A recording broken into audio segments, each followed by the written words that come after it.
চলে এসেছি একটা ভিডিও নিয়ে যে এই উলের বা ক্রসেটের জিনিসের এত দাম কেন।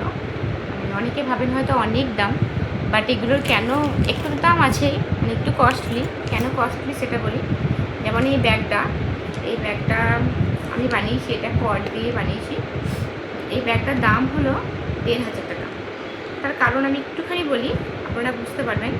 এটা যে কর্ড দিয়ে বানিয়েছি, এটা 450 গ্রাম কর্ড লেগেছে এবং এই কর্ডগুলো 200 টাকা গ্রাম, মানে 100 গ্রামের দাম 200 টাকা এই কর্ডগুলো। এগুলো খুব গ্লসি এক ধরনের কর্ড। এটা অফ ক্যামেরাতেও এরকম গ্লেজ ব্যাগটা। আবার তারপরে উডেনের হ্যান্ডেল আছে, উডেনের হ্যান্ডেলটার দামই 280 টাকা। তাহলে এবার আপনারা একটু হিসাব করুন। তারপরে মজুরি আছে, ব্যাগের ভিতরে কাপড় আছে, আবার এখানে 3টে ম্যাগনেটিক বাটন আছে।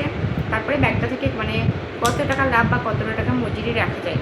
অনেকে হয়তো ভাবেন উলের জিনিসের অনেক দাম। সত্যি উলের জিনিসগুলো তো মানে মেশিনের জিনিস নয়, হাতের তৈরি জিনিস, একটু দাম হয় কিন্তু জিনিসেরও দাম আছে। এই যেমন এগুলো ব্র্যান্ডেড ইয়ার্ন, আমি সব হবি স্টোরের ইয়ার্নগুলো ইউজ করি। এগুলো আপনার এক একটা 250 টাকা করে গুটি আছে। এটা আমি অফারে 180 টাকা করে গুটি নিয়েছি। তাহলে এই 180 টাকা করে যদি গুটি হয়, এই ধরনের এই ব্যাগগুলো বানাতে গেলে মিনিমাম 3-3.5 গুটি উল লাগবে।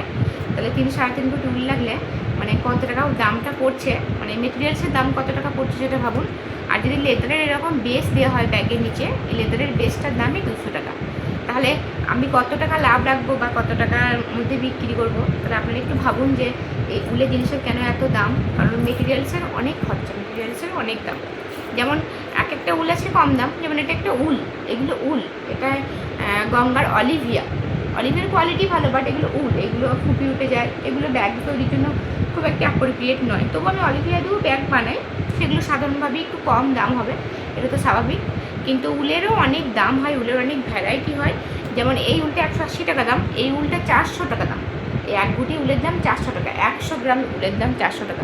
এই দোকানে এখানে দাম লেখা আছে 400 টাকা। দেখতে পাচ্ছেন এখানে, আমি বুঝতে পারছি না, মানে এটা আমি আমার ছেলের জন্য নিয়েছি, আমার ছেলের জন্য একটু সোয়েটার বানাবো বলে। কিন্তু উলের কোয়ালিটি দেখেও আপনারা বুঝতে পারবেন, মানে কত সফট, কত সুন্দর, একেবারে দারুণ সুন্দর কোয়ালিটি। এটা 400 টাকা দাম।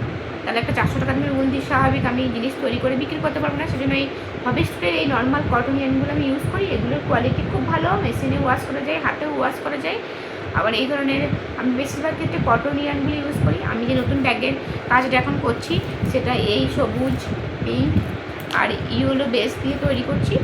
আর তাছাড়া আরেকটা আছে এই কালারটা, ব্রাউন। এই 4টে কালার দিয়ে আমি ব্যাগটা তৈরি করছি। কালারগুলো দেখে বুঝতে পারছেন কত ব্রাইট আর কত সুন্দর। এই কারণে উলের জিনিসের দাম একটু বেশি হয়, কারণ তার হ্যান্ডমেড জিনিসের দাম একটু বেশি। কিন্তু দাম বেশি, তার কারণটাও আপনাদের সাথে শেয়ার করে দিলাম।